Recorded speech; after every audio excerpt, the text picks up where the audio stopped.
सभी लोगों का आज ज्यामिति भाग 3 में स्वागत है। और आज जो है पहले हम लोग ज्यामिति के पूरे पार्ट को बेहतर ढंग से पहले रिवीजन कर लेंगे, जो भी पॉइंट है पहले उसको, और उसके बाद जो है हमको पढ़ाना है बहुभुज।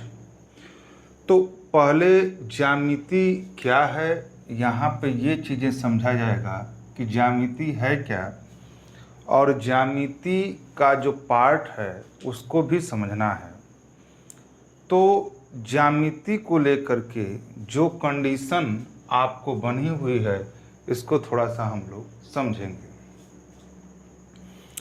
जैसा कि ये चीज़ें जो है ध्यान से समझिएगा, ज्यामिति का जो पार्ट है, पहले हम लोग ज्यामिति पढ़ा कैसे जाएगा, तो हमने तो कुछ 2 टॉपिक पढ़ा दिया है। ज्यामिति यानी ज्यामिति का सीधे सीधे भाषा है, यानी अगर हम इसको कहें तो यानी इसका शाब्दिक अर्थ होता है पृथ्वी को क्या मापना, पृथ्वी को क्या मापना। यह कौन सी भाषा है? ग्रीक भाषा है। कौन सी भाषा है बाबू? ग्रीक भाषा है। ठीक है, देख लें थोड़ा सा वीडियो आ रहा है कि नहीं है। यह कौन सी भाषा है? ग्रीक भाषा है। अब समझिए हमारी बात को, कैसे इसको पढ़ना होता है। एक क्वेश्चन ज्यामिति से, 1 या 2 क्वेश्चन यूपीएसआई, यूपी पुलिस, और एक ही क्वेश्चन आपका जो है आपका निर्देशांक ज्यामिति से, यानी 2 क्वेश्चन आपके फिक्स होते हैं। 2 क्वेश्चन का आना जो है लगभग तय होता है। तो यहाँ पे 2 बात जानना है। ज्यामिति का मतलब होता है यह ग्रीक भाषा है, ये पृथ्वी को मापना। कैसे कैसे पढ़ना है इस चीज़ की भी चर्चा हम आपसे कर लेते हैं। तो सबसे बड़ी चीज़ है कि कैसे कैसे पढ़ना है, इसकी भी अगर हम चर्चा करें तो थोड़ा सा ऐसे समझिएगा कि मामला क्या है। ध्यान से समझिए। जैसे मान लीजिए हमने आपको कैसे पढ़ाया जाता है, सुनिए। ज्यामिति जो गणित की शाखा है, जिसमें हम लोग पढ़ते क्या हैं, ज्यामिति जो गणित की शाखा है इसमें हम लोग पढ़ते हैं बिंदु,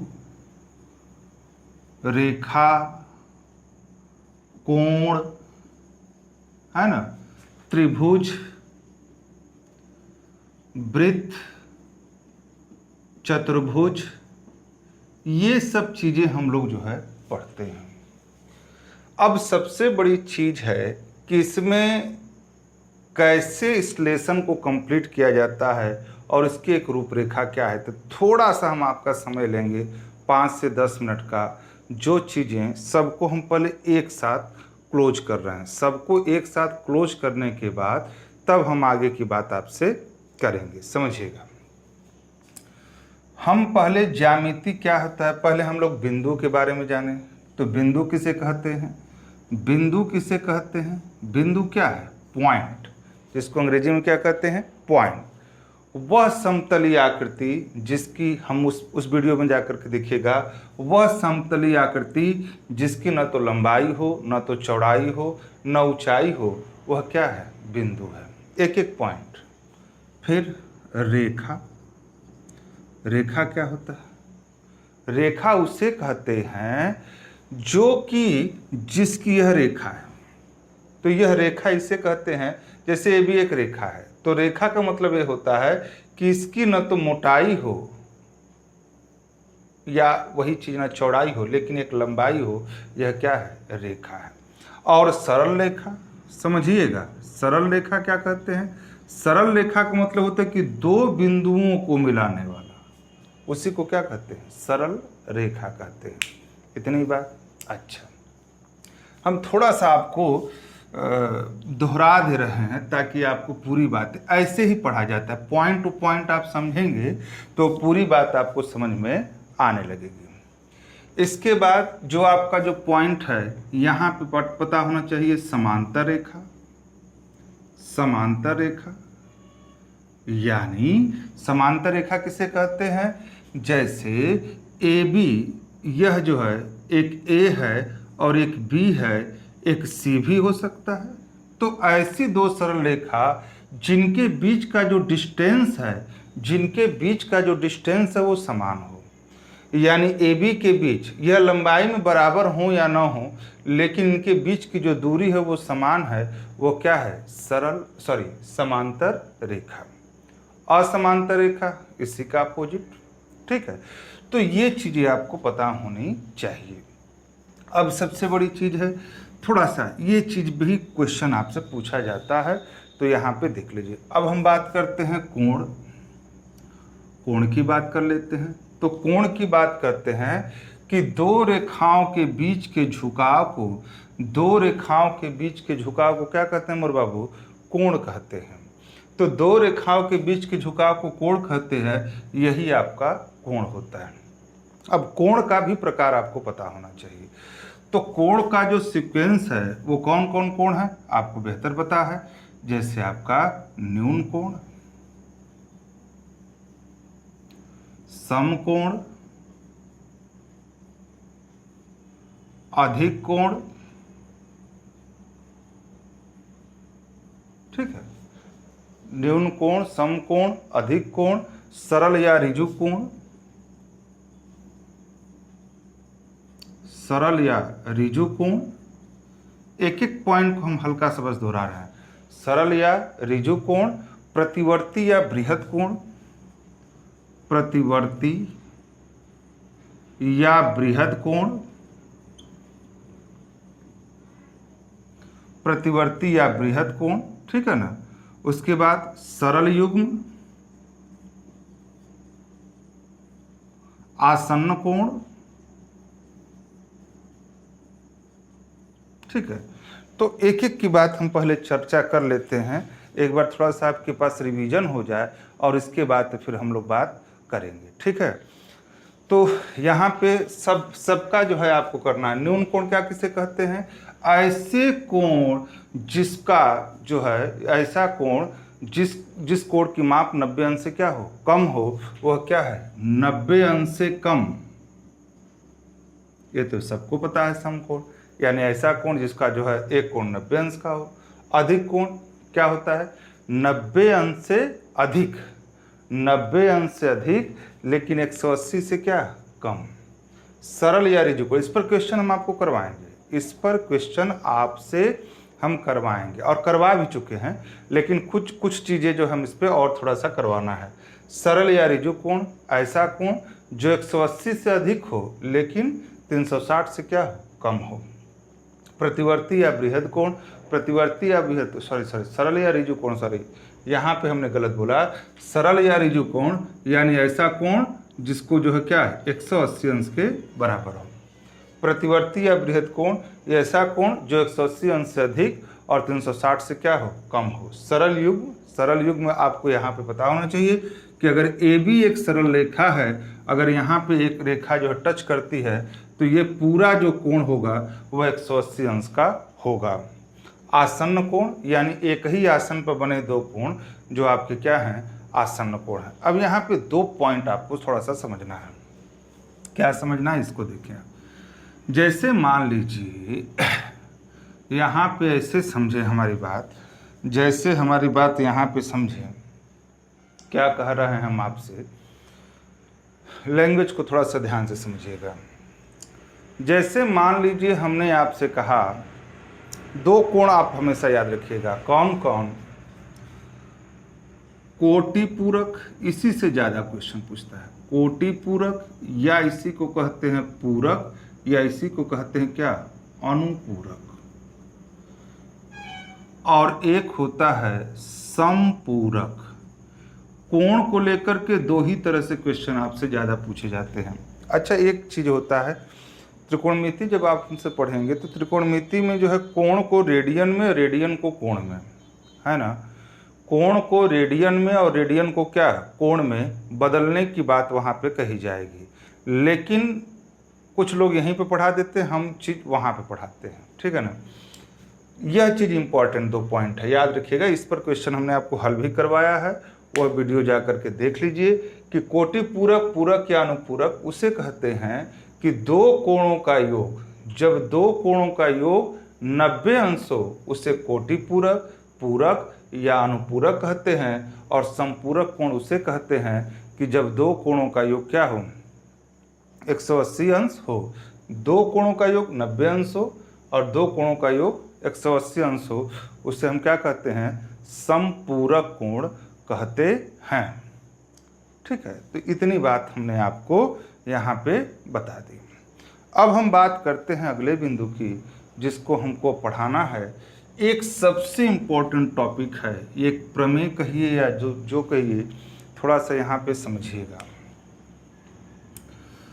यह प्रमेय ही हम आपका नाम देते हैं। देखिए कैसे पढ़ना है हम आपको बता देते हैं। अभी हम इस पे क्वेश्चन भी हल कराएंगे, जैसे हमने आपको कैलेंडर का यूपीएसआई लेवल का क्वेश्चन कराया, तो आज हम इसको हम बहुभुज को कंप्लीट करेंगे।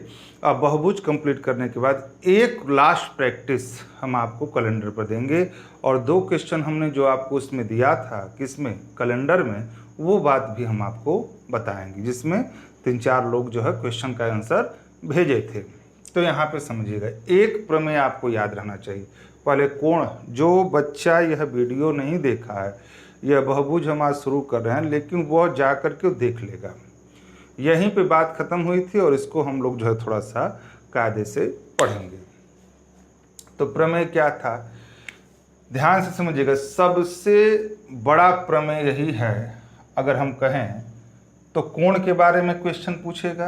एक पॉइंट हमने कहा, याद रखिएगा, एक पॉइंट यल और यम, याद रखिए। दो समांतर रेखाओं को यदि कोई तिरछी रेखा, मान लीजिए जेड, प्रतिच्छेदित करती है, क्या करती है, प्रतिच्छेदित करती है, तो यहाँ पर ध्यान दीजिएगा, एकांतर कोण बराबर होते हैं। एकांतर कोण क्या होते हैं, बराबर होते हैं। ठीक है, एकांतर कोण बराबर होते हैं। अंतः कोणों का योग, अंतः कोणों का योग 180 अंश होता है। अंतः कोणों का योग 180 अंश होता है। और तीसरा जो होता है, जो तीसरा होता है, तीसरा एकांतर कोण क्या होते हैं, बराबर होते हैं। थोड़ा सा देख लें आपका वीडियो आ रहा है कि नहीं, यही एक समस्या हो जाती है। ठीक है, आ रहा है। एकांतर कोण बराबर होते हैं और अंतः कोण का योग 180 अंश होता है, और संगत कोण भी बराबर होते हैं। और क्या होता है, संगत कोण भी बराबर होते हैं।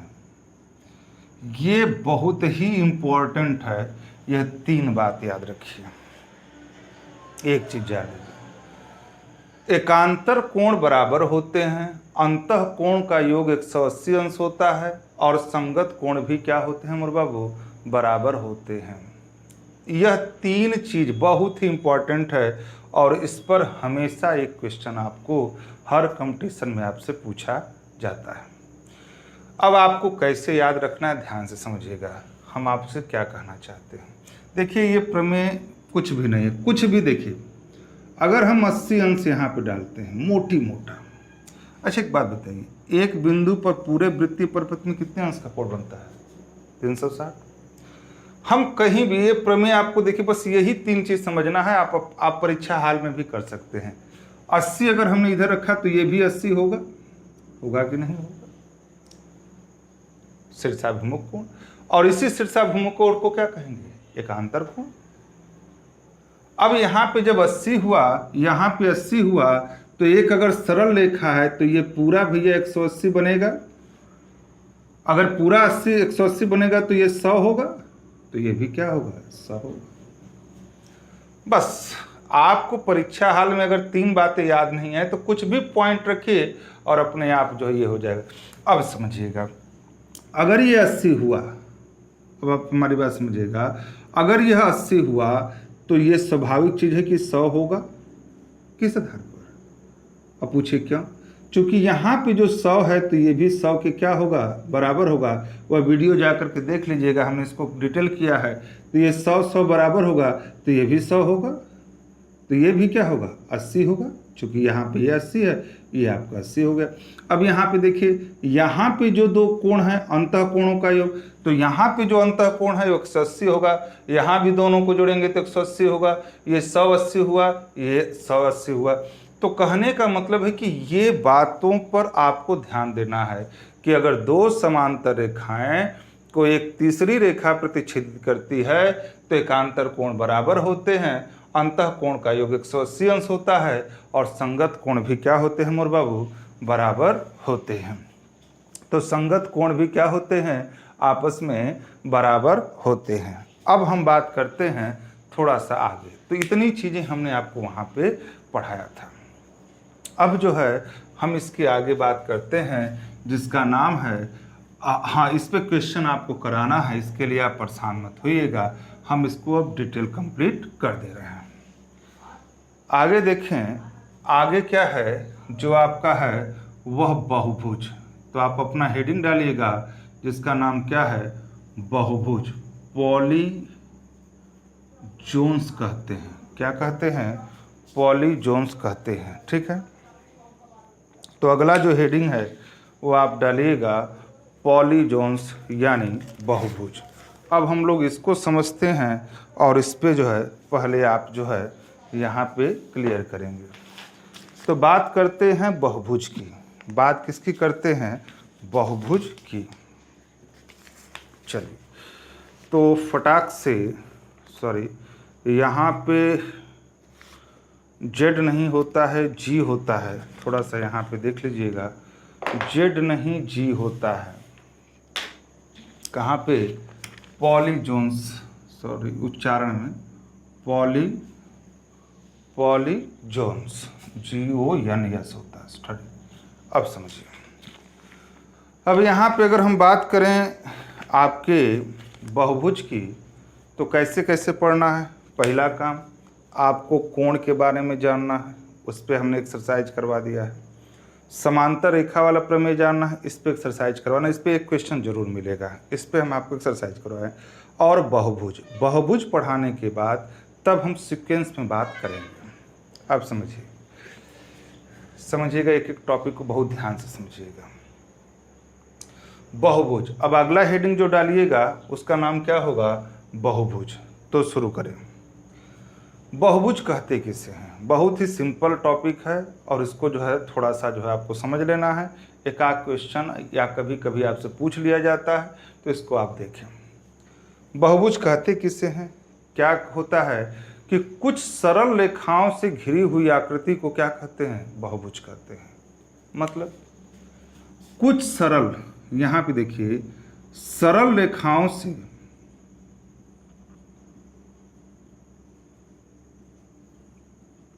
घिरी आकृति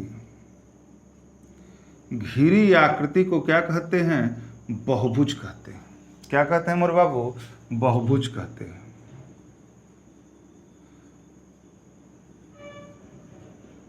ठीक, सरल रेखाओं से घिरी हुई आकृति को बहुभुज कहते हैं। और बहुभुज जो होता है वह दो प्रकार का होता है। सब कुछ आपको ध्यान रखना है। बहुभुज जो होता है वह दो प्रकार का होता है, एक उत्तल बहुभुज, उत्तल बहुभुज, और एक जो है अवतल बहुभुज।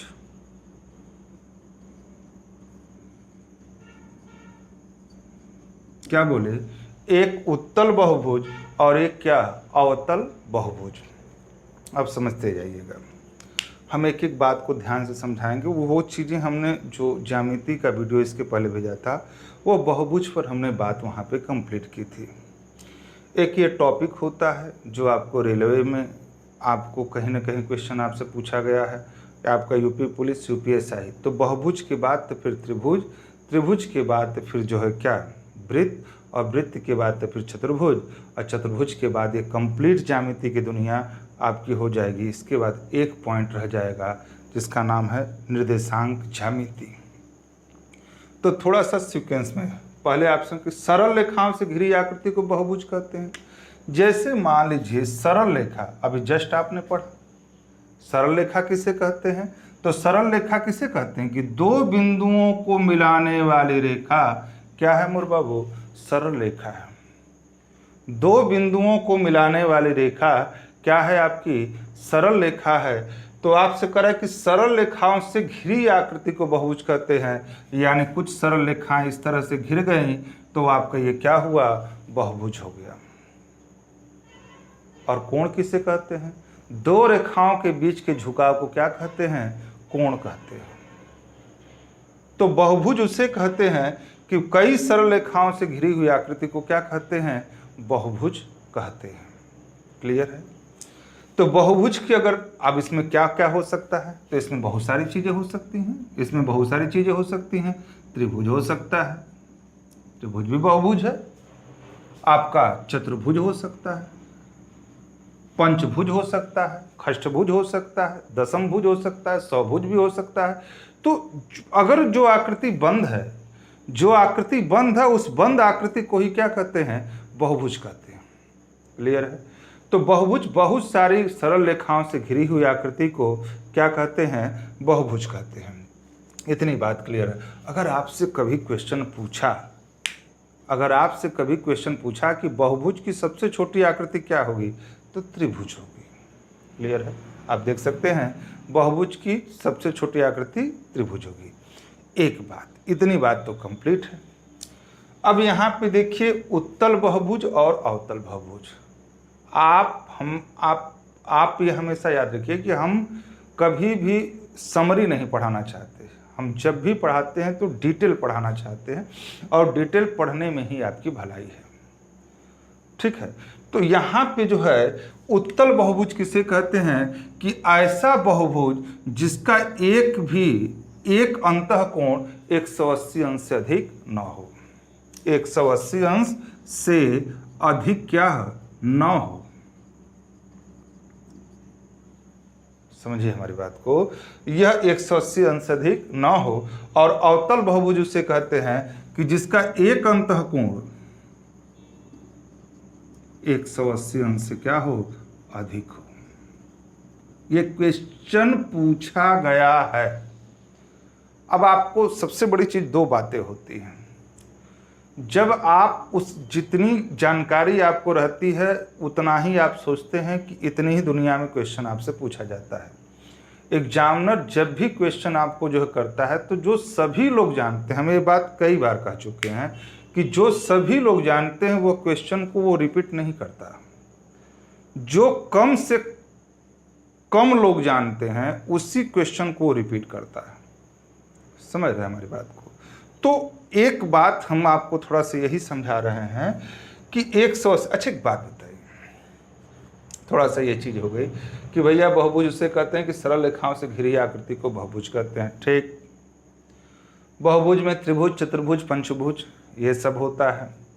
बहुभुज दो प्रकार के होते हैं, उत्तल बहुभुज और क्या? अवतल बहुभुज, जो 180 अंश से अधिक ना हो। यानी आपका उत्तल बहुभुज उसे कहते हैं जिसका एक कोण 180 अंश से अधिक ना हो, और अवतल बहुभुज उसे कहते हैं जिसका अंतःकोण 180 अंश से क्या हो मेरे बाबू? अधिक हो। ठीक। अब यहाँ पे जो है त्रिभुज जो है बहुभुज की सबसे छोटी इकाई है। अब सबसे बड़ी चीजें देखिए, दो चीजें हम आपको बता दी, इतनी तो बात आपको पता हो गई। ये छांटने के लिए आएगा। जैसे मान लीजिए अगर हम आपसे क्वेश्चन पूछें, हम यहाँ से क्वेश्चन हम आपसे पूछ रहे हैं कि त्रिभुज उत्तल बहुभुज है कि अवतल बहुभुज? अब बताइए, त्रिभुज उत्तल बहुभुज है कि अवतल बहुभुज? तो अब समझिए, हमारी बात समझिएगा। हम इसी पर जो है इसकी हम व्याख्या कर देते हैं। आप इसके लिए थोड़ा सा धैर्य रखिए और एकदम एकाग्रचित होकर के हमारी बात को आप सुनिएगा। हमारी बात ध्यान से समझिएगा। इस पे चर्चा हो गई, इस बात पर आपकी बेहतरीन चर्चा हो गई। अब थोड़ा सा इसको हम लोग ऐसे समझें, थोड़ा सा समझिए, थोड़ा सा इस पे इतना आपको बताना था। अब हम बात करते हैं इस पॉइंट पर, तो थोड़ा सा देखिए। हमने कहा कि त्रिभुज बहुभुज तो है, तो त्रिभुज क्या है? उत्तल है कि अवतल है? क्या है? कौन सा बहुभुज की दुनिया का है? उत्तल बहुभुज का है कि अवतल बहुभुज का है? तो अब समझिए, मान लीजिए त्रिभुज है। देखिए हम आपको क्या कहना चाहते हैं, और जो चीज कहना चाहते हैं यही सब चीज पढ़ना है। तो अब सबसे बड़ी चीज है कि किसी भी बहुभुज के दो कोण होंगे, एक होगा अंतःकोण और एक होगा बाह्य कोण। होगा कि नहीं होगा? एक होगा अंतःकोण और एक होगा क्या? बाह्य कोण। तो अंतःकोण उसे कहते हैं जो अंदर का कोण हो, ये, और बाह्य कोण उसे कहते हैं, ये तो अंतःकोण हुआ, बाह्य कोण ये होगा, ये होगा, सॉरी यहां से ऐसे समझिए, और आपका ये पॉइंट। तो ये जो बाह्य कोण, अब हमारी बात को समझिएगा, एक बाह्य कोण और एक क्या? अंतःकोण। बहुभुज की दो ही दुनिया होती है, एक बाह्य कोण और एक क्या? अंतःकोण। तो सबसे बड़ी चीज है कि किसी भी बहुभुज का, कोई भी बहुभुज हो, चाहे त्रिभुज हो, बहुभुज की छोटी इकाई त्रिभुज। अगर आपसे क्वेश्चन पूछा जाए कि बहुभुज की छोटी इकाई, तो बहुभुज की छोटी इकाई क्या होगी? त्रिभुज होगी। बहुभुज की बड़ी इकाई, तो उसकी कोई परिसीमा नहीं है, उसकी कोई काउंटिंग नहीं है। तो सबसे बड़ी चीज इस बात की है कि बहुभुज का जो बाह्य कोण होता है वह किसी भी बहुभुज का, एक नोट आप बना करके यहां पे लिख लीजिए, यहां पे देखिए इंडिकेट करना है, यन भुजाओं वाले बहुभुज के बाह्य कोणों का योगफल सदैव 360 अंश होता है। बहुत इंपॉर्टेंट टॉपिक है, इसको नोट कर लें और थोड़ा सा हम आपका वीडियो देख लें कि आपका पूरी बात है। यन भुजाओं वाले बहुभुज के बाह्य कोणों का योगफल सदैव क्या होता है मोर बाबू? 360 अंश होता है ना? ठीक है, क्लियर है। तो यन भुजाओं वाले बहुभुज में बाह्य कोणों का योगफल सदैव कितना होता है? 360 अंश होता है। इसका मतलब, या कहीं कहीं ऐसे भी लैंग्वेज पूछ देगा कि 4 समकोण के बराबर होता है। तो 4 समकोण का मतलब एक समकोण 90 अंश का, तो 4 समकोण यानी 9 चौके 36, 360 अंश हुआ। तो किसी भी बहुभुज के बाह्य कोणों का योगफल सदैव 360 अंश होता है, ये कन्फर्म है। इसीलिए बाह्य कोण को लेकर के बहुभुज का पार्ट नहीं बनता, जो भी बनता है अंतः कोण को लेकर के। तो जो बाह्य कोण का मतलब, ये जो पूरे बाहर के कोण हैं वो कितने के होंगे? 360 अंश के होंगे। क्लियर है? ये जो बाहर के कोण होंगे वह सदैव 360 अंश के आपके डाले जाएंगे। अच्छा, तो बाह्य कोण को लेकर के पार्ट नहीं बनेगा, ये चीजें आप नोट ही कर ली हैं। अब सबसे बड़ी चीज अंतः कोण। अब बात करते हैं अंतः कोण की। तो किसी भी बहुभुज के अंतः कोण जो है परिवर्तनशील होते हैं। जैसे मान लीजिए, अभी हम यहाँ पे चर्चा छोड़ रखे हैं कि यह उत्तल है कि अवतल है ना? यह उत्तल है कि क्या अवतल है? तो यहाँ पे अगर हम चर्चा की बात करें तो यहाँ पे देखिएगा, अब यहाँ पे एक सूत्र जो है, पहला जो है सूत्र क्या लिखना है? यन भुजाओं के बहुभुज में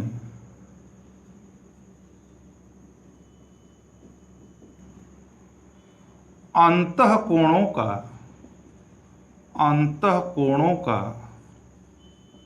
योगफल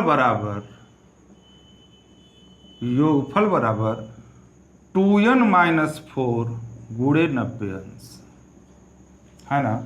जहां n बहुभुज के भुजाओं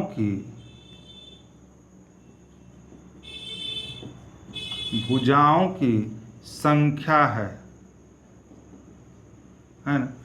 यहाँ पे आप देखिए पहला सूत्र, हम आपको इसमें तीन टाइप का क्वेश्चन आपको पढ़ना है। पहले हम आपकी पूरी व्याख्या कर देते हैं। पहला सूत्र आपको क्या करना है, एक पहला सूत्र आपको आना चाहिए कि यन भुजाओं, यन का मतलब कि एक अचर पद है और यन भुजाओं के बहुभुज में अंतः कोणों का योगफल बराबर 2n-4 गुणे 90 अंश। जैसे मान लीजिए कि यहाँ पे अगर हम बात करें, यहाँ पे एक बात करें हम, तो यहाँ पे अगर हम बात करें तो भाई त्रिभुज है। त्रिभुज में जब आप त्रिभुज की चर्चा हम करेंगे तो त्रिभुज समबाहु, समद्विबाहु, विषमबाहु, समकोण, है ना। तो ये सब त्रिभुज की चर्चा हम करेंगे। लेकिन त्रिभुज में 3 भुजा है तो इनके अंतः कोणों का योगफल फार्मूला है 2n-4 गुणे क्या 90 अंश, है ना। 2n-4 गुणे क्या 90 अंश। तो आपको यन कितना है 3 है, यानी 3 गुणे 2 -4 और गुणे क्या 90 अंश। 3 दूनी के 6 और 6 में से 4 गया 2 और 2 गुणे 90 यानी 180 अंश। तो 180 अंश क्या है, इस बहुभुज के पूरे कोणों का योगफल। देखिए यहाँ पे, देखिए यहाँ पे आप देखिए यन भुजाओं के बहुभुज में अंतः कोणों का योगफल बराबर 2n-4 गुणे 90 अंश। तो जहाँ यन बहुभुज के भुजाओं की क्या है संख्या है, तो आप यहाँ पे समझ सकते हैं कि 2n-4 गुणे 90 अंश यानी आपका 180 अंश क्या है पूरे कोणों का योगफल। यानी त्रिभुज कोई भी हो, त्रिभुज के प्रकार समबाहु, समद्विबाहु, विषमबाहु कोई भी हो, लेकिन उनका पूरा योगफल जो है अंतः कोणों का योगफल कितना होगा 180 अंश होगा। यानी अगर हम एक एक कोण की बात करें तो 60-60 पड़ेगा। हो सकता है 45 भी हो सकता है कि 80 भी हो, है ना। तो जो भी ये कोण है वह 180 अंश के क्या है, यानी किसी भी त्रिभुज का कोई भी अंतः कोण, हमने आपको लिखा है किसी भी त्रिभुज का कोई भी अंतः कोण उत्तल, ये चीज़ें हमने डिटेल में लिखवा दी है, हम उसी की चर्चा कर रहे हैं। तो आपका जो है उत्तल कोण 100, तो क्या 180 अंश से एक कोण कम हुआ कि नहीं हुआ, तो ये किस श्रेणी में जाएगा, उत्तल की अवतल। तो त्रिभुज क्या है उत्तल, उत्तल बहुभुज है। त्रिभुज क्या है बाबू, उत्तल बहुभुज है। त्रिभुज की जो चर्चा करेंगे उत्तल बहुभुज है। तो इसमें देखिए हमको 3 टाइप, इतनी बात समझ में आ रही, एक टॉपिक हमने आपको ऐसे बताया। अब हम आपको बताते हैं कि इसमें पढ़ना क्या है, इसको आप समझ लीजिए। तो 3 तरह से क्वेश्चन पढ़ना है, इसको आप देख लें। इतनी बात हमने कर लिया 2n-4 गुणे 90 अंश। तो देखें इधर 3 टाइप का क्वेश्चन इसमें पढ़ना होता है। टाइप फर्स्ट डालिए, बहुभुज के, बहुत इजी होता है ये, हम 1-2 क्वेश्चन इस पे दिखा दे रहे हैं। बहुभुज के अंतः कोण पर, थोड़ा सा बड़ा बड़ा लिखना हम आदत डालें, बहुभुज के अंतः कोण पर आधारित प्रश्न, आधारित प्रश्न, ठीक है। बहुभुज के अंतः कोण पर आधारित प्रश्न, 1-2 क्वेश्चन की चर्चा हम कर लेंगे, इस पे बहुत ज़्यादा आपको नहीं समझना है। और बस इतना याद रखिए, किसी भी बहुभुज के अंतः कोणों का योगफल क्या होगा 2n-4 गुणे क्या 90 अंश, है ना। इतनी बात आपको याद करिएगा, और ये चीज़ें अगर आपको पता है तो ये बात इस पर क्वेश्चन पे 1-2 क्वेश्चन हम आपको थोड़ा सा जल्दी से दिखा देते हैं। देखिए आपको यहाँ पर 3 क्वेश्चन आपके सामने पड़े हुए हैं। बहुभुज के अंतः कोण पर आधारित प्रश्न, हम तीनों क्वेश्चन को एक सीक्वेंस में दिखा रहे हैं। देखिए यहाँ पे अगर हम सूत्र की बात करें, यहाँ पे सूत्र की बात करें तो इसका सूत्र है किसी भी बहुभुज के अंतः कोणों का योगफल बराबर क्या है ना, यन बराबर, है ना। मतलब किसी भी बहुभुज वो कौन सा हो सकता है, तो यन भुजाओं वाले यहाँ पे लिखा है ना, भुजाओं वाले बहुभुज बराबर 2n-4 गुणे क्या 90 अंश। यन क्या है, भुजाओं की संख्या है। तो यहाँ पे ध्यान से समझिए, बस देखिए एकदम सिंपल टॉपिक है। किसी पंचभुज के सभी कोणों का योग कितना होगा, पहला क्वेश्चन। तो क्वेश्चन नंबर फर्स्ट का हल अगर करें, क्वेश्चन नंबर फर्स्ट का हल करें, पंचभुज है तो आपका क्या हो जाएगा, 2 गुणे 5 माइनस 4 गुणे क्या 90। 2 गुणे 5 माइनस 4 गुणे 90 पंचभुज है, तो यन का मान 5 होगा। 5 दूनी के 10, पहले ब्रैकेट को हल कर लेंगे, इतना हमेशा याद रखिएगा, सरलीकरण जब पढ़ेंगे तो और भी बेहतर पता होगा। तो 2 गुणे 5 माइनस 4 गुणे 90, 5 दूनी के 10, 10 में से 4 गया 6, और 6 गुणे 90 यानी 6 गुणे 90 कितना हुआ 540 अंश। यानी इस प्रश्न का उत्तर जो होगा वो कितना होगा, 540 अंश होगा। तो यानी पहले वाले प्रश्न का जो उत्तर होगा वह 540 अंश होगा। क्वेश्चन नंबर 2, क्वेश्चन नंबर 2 देखिए, हमने तीनों तरह के क्वेश्चन को आपको एक दो है इसमें सम्मिलित किया है। क्वेश्चन नंबर 2 कह रहा है, एक त्रिभुज के दो कोणों की माप क्रमशः 40 अंश तथा 110 अंश है, तो तीसरे कोण की माप क्या होगी। यानी आपसे सीधे सीधे कह रहा है कि एक त्रिभुज के दो कोणों की माप क्रमशः 40 अंश तथा 110 अंश है, तो तीसरे कोण की माप क्या होगी। यानी कोई भी त्रिभुज है, आप ऐसे समझ सकते हैं, कोई भी त्रिभुज है, एक कोण मान लीजिए 40 है, एक कोण आपका 110 है, तो तीसरे कोण का माप बताना है। सीधे सीधे बात है। आप पहले ये तो पता होना चाहिए कि तीनों कोणों का योगफल कितना होता है। अगर आपसे कोई ऐसे जनरली पूछ दे कि त्रिभुज के तीनों कोणों का योगफल कितना होता है, तो आप क्या बोलेंगे, त्रिभुज के तीनों कोणों का योगफल 180 अंश होता है। तो आप ऐसे पहले निकाल लीजिए, यानी 2n-4 गुणे क्या 90 अंश। कै भुज है, त्रिभुज है, तो त्रिभुज है तो आप यहाँ पे देखिए, यानी 2 गुणे 3 माइनस 4 और गुणे क्या 90, यानी 2 3 6, 6 में से 4 गया 2, यानी 180 अंश। क्लियर है।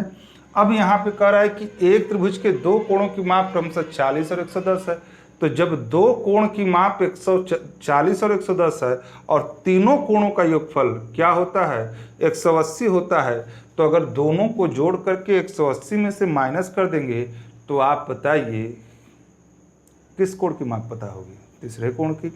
यानी आपका 40 प्लस 110 यानी 0 4 1 5 2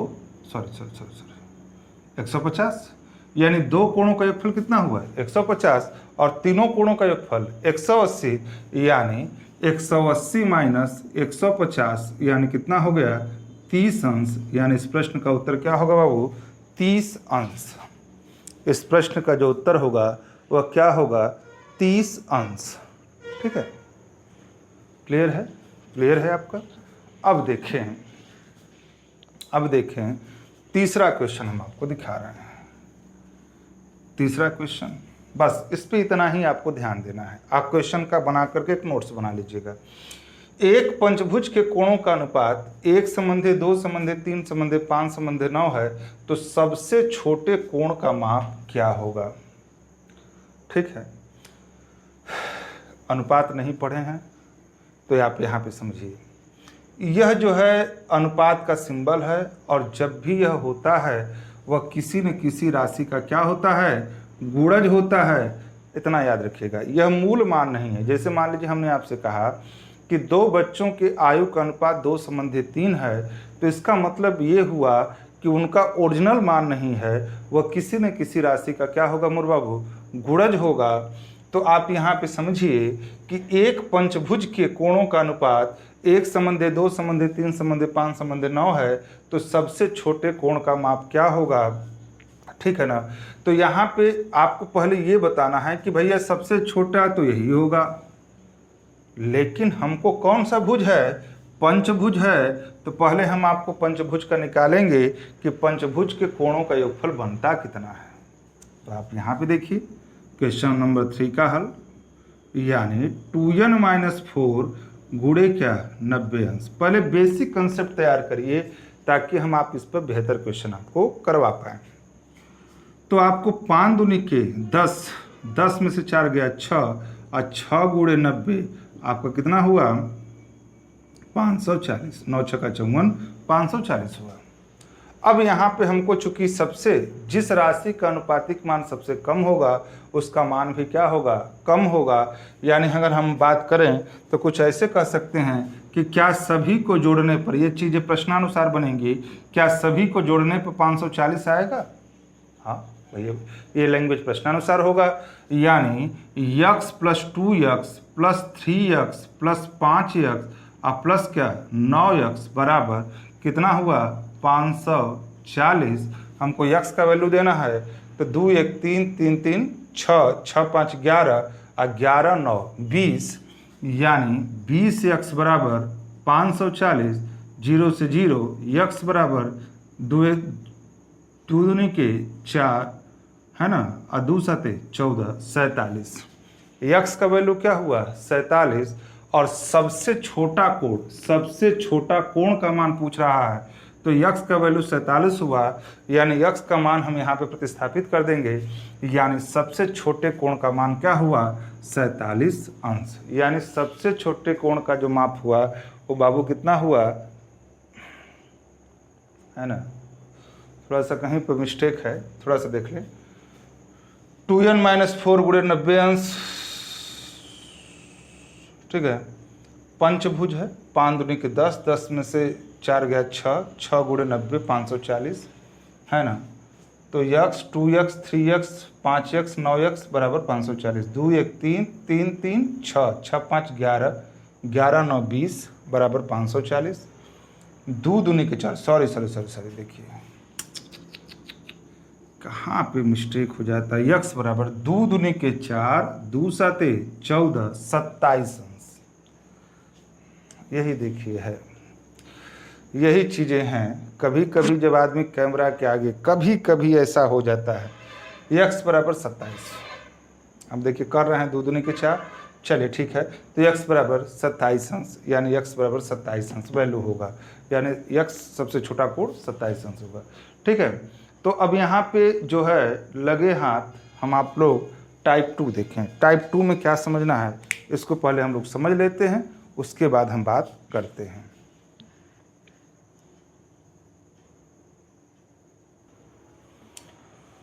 तो यहाँ पे देखिए टाइप 2, दूसरे टाइप का जो इसमें क्वेश्चन बनता है, किसी भी बहुभुज में विकर्णों की संख्या ज्ञात करना। ठीक, एक तो अंतःकोण और किसी भी बहुभुज में बाह्य कोणों का योगफल कितना होता है 360। तो बाह्य कोणों का जो योगफल होता है 360, वो तो ऐसे ही हो गई बात। किसी भी बहुभुज में विकर्णों की संख्या ज्ञात करना। अब विकर्ण किसे कहते हैं, मोटी मोटा। क्या त्रिभुज में विकर्ण होते हैं। हम जब त्रिभुज की माध्यिका का लैंग्वेज पढ़ाएंगे तो यह बात की हम भरपूर चर्चा करेंगे। बहुत डीप से पढ़ना है बाबू इस टॉपिक को। देखिए हम होता क्या है, हम आपको बता दें इसका एक लैंग्वेज। इधर बहुत कम बच्चे ध्यान देते हैं।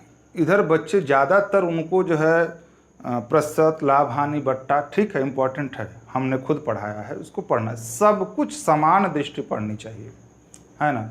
ऐसे क्वेश्चन आपसे पूछा जाता है जो कि आप बहुत कम लोग उस पर ध्यान देते हैं। तो पहले विकर्ण कहते किसे हैं। अगर हम सरल भाषा में कहें, अभी जस्ट हम सरल भाषा में कहें, तो अगर हम कहें कि दो कोना को मिलाने वाली जो रेखा है वो विकर्ण है। अगर हम सरल भाषा में कहें, अगर हम ज्यामिति की भाषा में ना कहें, तो अगर हम कहें कि दो कोना को मिलाने वाली जो रेखा है वह क्या है मोर बाबू, विकर्ण है ना। दो कोना को मिलाने वाली रेखा विकर्ण है। और विकर्ण की जो है क्या होता है, तो जैसे मान लीजिए कि ये चतुर्भुज है, मोटे मोटा चतुर्भुज है, तो विकर्ण क्या है, जैसे मान लीजिए ए है, बी है, सी है, मान लीजिए डी है। तो एक AC विकर्ण होगा और एक DB होगा।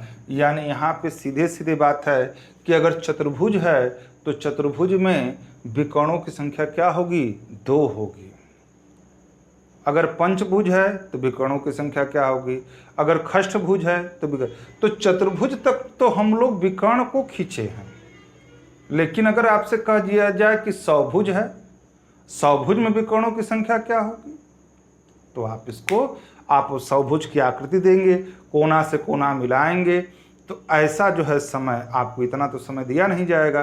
तो यहाँ पे ध्यान से आपको बात समझना है और क्या कहना चाहते हैं वो देखिए। इस पे हम सीधे बात कर देते हैं, इसका जो फार्मूला होता है हम सीधे फार्मूला की बात कर देते हैं। जैसे आपका ये नियम क्या है, हम नियम करके लिख देते हैं, यन भुजाओं वाले बच्चे अगर जानते हैं तब भी लिखिएगा, है ना। दोहराना कंपटीशन के लिए बहुत ही जरूरी है। यन भुजाओं वाले बहुभुज में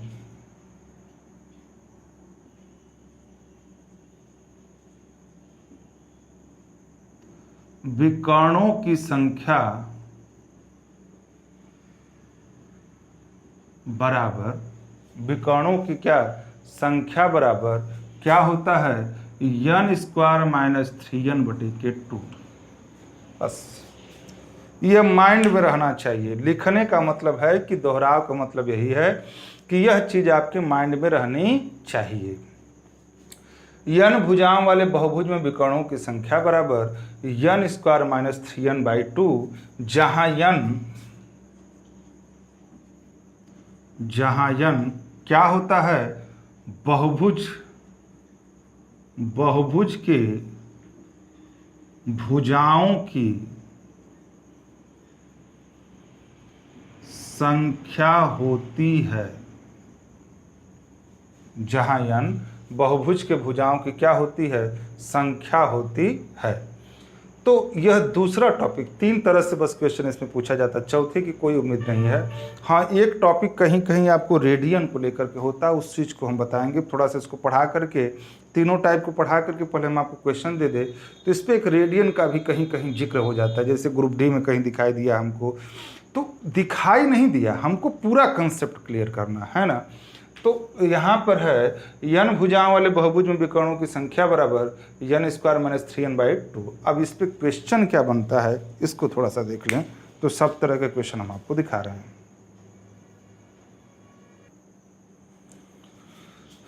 यहाँ पर देखिए, यहाँ पे हमने 2 बात कही है कि 100 भुजाओं वाले बहुभुज में विकर्णों की संख्या कितनी होगी, और दूसरा क्वेश्चन कि एक बहुभुज में 27 विकर्ण हैं तो इसके भुजाओं की संख्या कितनी है ना। देखिए बच्चे, हम यहाँ पर देखें जैसा कि हमको 10-11 साल का जो भी अनुभव है, बच्चे सूत्र वाले जो क्वेश्चन है वो सीधे सीधे हल कर लेते हैं, लेकिन सूत्र से जहाँ कोई चीज़ें बाहर चली गई वहीं पर उनका माइंड जो है काम करना बंद कर देता है। हमने ये महसूस किया है। और कुछ बच्चे होते हैं कि पूरे बारीकी तथ्यों को समझते हैं और उसके बाद जो है बात कैसे करते हैं, इसको थोड़ा सा ध्यान दें। पहला क्वेश्चन का अगर क्वेश्चन फर्स्ट का अगर हम हल करें, तो अगर क्वेश्चन फर्स्ट को हल करें, विकर्णों की संख्या है, 100 भुज है, तो सूत्र क्या होता है, बार बार लिखिए, विकर्णों की, हम यहीं पर लिख देते हैं, संख्या बराबर क्या है, यन स्क्वायर माइनस 3n/2।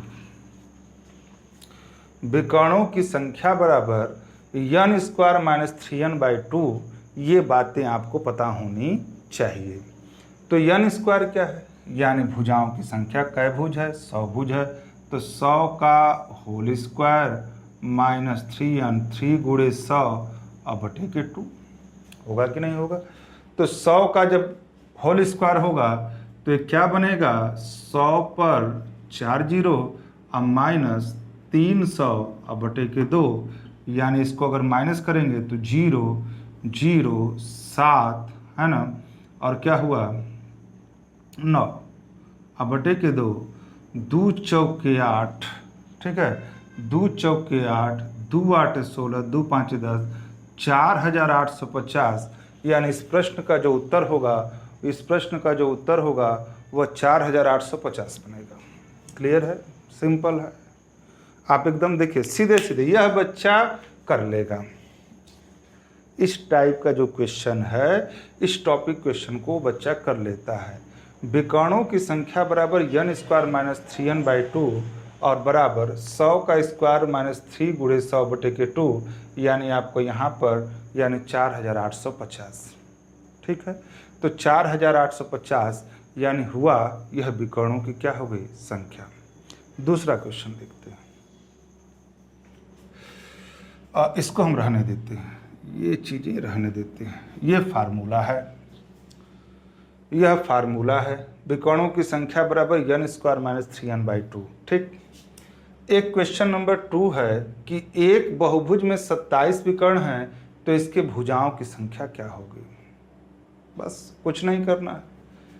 n यहाँ पे क्या है, n यहाँ पे क्या है, भुजाओं की संख्या।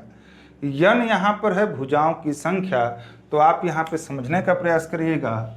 तो यहाँ पे आप समझने का प्रयास करिएगा कि विकर्णों की संख्या 27 दिया है, यानी 27 बराबर n स्क्वायर माइनस 3n/2 है ना। आप यहाँ पे समझिए। तो यहाँ पे देखिए यह द्विघात पकड़ रहा है, द्विघात पकड़ रहा है। 2 7 14 और 2 दूनी के 4 1 5 और बराबर n स्क्वायर माइनस 3n हुआ। अगर जो बच्चा द्विघात की बात को नहीं जानता, जो बच्चा द्विघात की बात को क्या नहीं जानता, और द्विघात हम आपको पढ़ाएंगे, तो आपको यहाँ पे समझना क्या है कि अगर हम इसको लें तो ये लिख सकते हैं, यानी n square minus 3n minus 54 बराबर 0 लिख सकते हैं। लिख सकते हैं कि नहीं लिख सकते हैं। तो यहाँ पे अगर हम लें तो n square minus 9n plus 6n minus 54 बराबर क्या 0 है ना। तो यहाँ पे अगर n लें तो n बराबर n माइनस 9 और यहाँ पे हुआ 6 n माइनस 9 बराबर 0।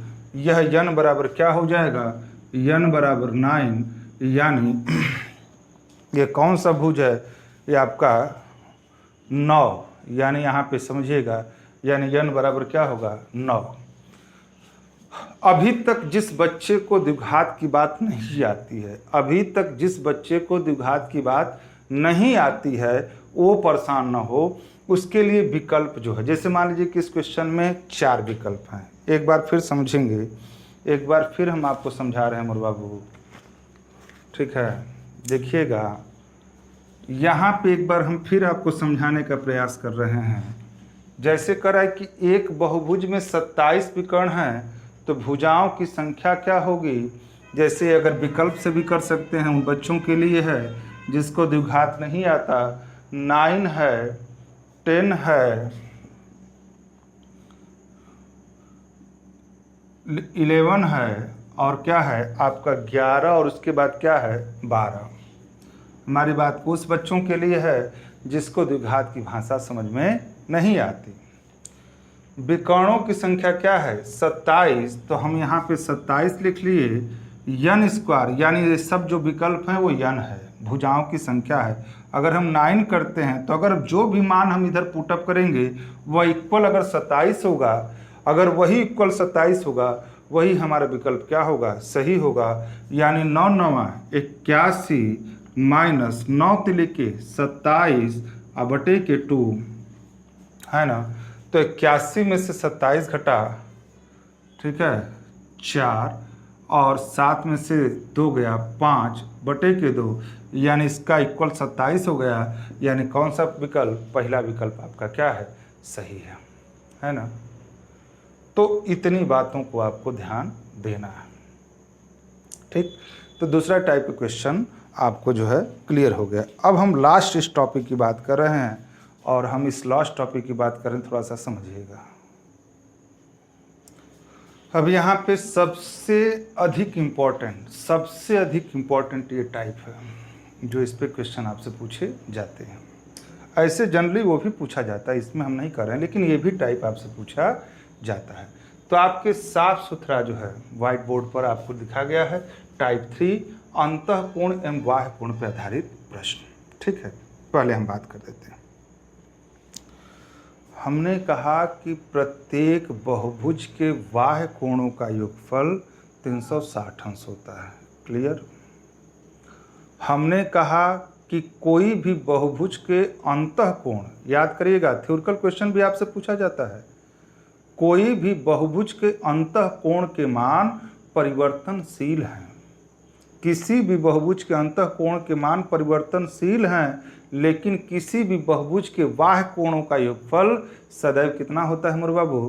360 अंश होता है। क्लियर। अच्छा, अब सबसे बड़ी चीज की अंतः कोण और बाह्य कोण का रिलेशनशिप आपको दिखाना है, और सबसे ज़्यादा क्वेश्चन आपको यहीं से पूछे जाते हैं, और इसको ध्यान से समझिएगा। हम दो बात नोट करवाना चाहते हैं, दो सूत्र जो है। नोट फर्स्ट, क्या नोट फर्स्ट है? प्रत्येक बहुभुज का बाह्य कोण बराबर 360 अंश बटे के यन, जहां यन बहुभुज के भुजाओं की क्या है? संख्या। जहां यन बहुभुज के भुजाओं की संख्या है। और एक दूसरा नोट नंबर 2, प्रत्येक बहुभुज का अंतः कोण बराबर, प्रत्येक बहुभुज का अंतः कोण बराबर 180 अंश माइनस प्रत्येक बाह्य कोण। ठीक है। यहाँ पे दो पॉइंट आपको याद रखना है, बहुत ही इंपॉर्टेंट टॉपिक है, इसको आप लोग को ध्यान से, बहुत ज़्यादा ये है, वैसे भी क्वेश्चन पूछ दिया जाता है हम लोग को यूपी टेट में, वैसे उधर के भी क्वेश्चन पूछ लिए गए थे।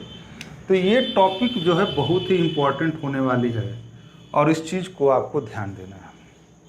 वीडियो बहुत ज़्यादा लंबा भी नहीं रखना पड़ता है, क्योंकि बहुत ज़्यादा 1 घंटा 10 मिनट बहुत ज़्यादा होता है, बच्चा उबता है, चूँकि मोबाइल से देखने पर आँख जो है दर्द होता है, ये चीज़ें हैं। तो यहाँ तक हम आपको जो है, यहाँ तक हमने आपको बात कंप्लीट किया, इस चीज़ को आप नोट कर लीजिए। और एक जो है प्रैक्टिस, इसके आगे हम लोग कल चर्चा इस पर करेंगे, और चर्चा कंप्लीट करने के बाद इस पर एक प्रैक्टिस लगाएंगे। तो एक प्रैक्टिस हम आपको जो है कंपटीशन का एक आपको देंगे, और यहाँ तक आप बात जो है कंप्लीट कर लीजिए। और एक कैलेंडर का लास्ट जो है प्रैक्टिस हम आपको भेज रहे हैं, और इसके बाद तो फिर हिमांशु सर भेजेंगे, है ना। तो ये चीज़ें आपको यहाँ तक जो है बातें स्पष्ट हो गई। अब इसको हम लोग कल जो है आगे की बात, कल इसी सिस्टम पे चलेंगे। ठीक है, धन्यवाद।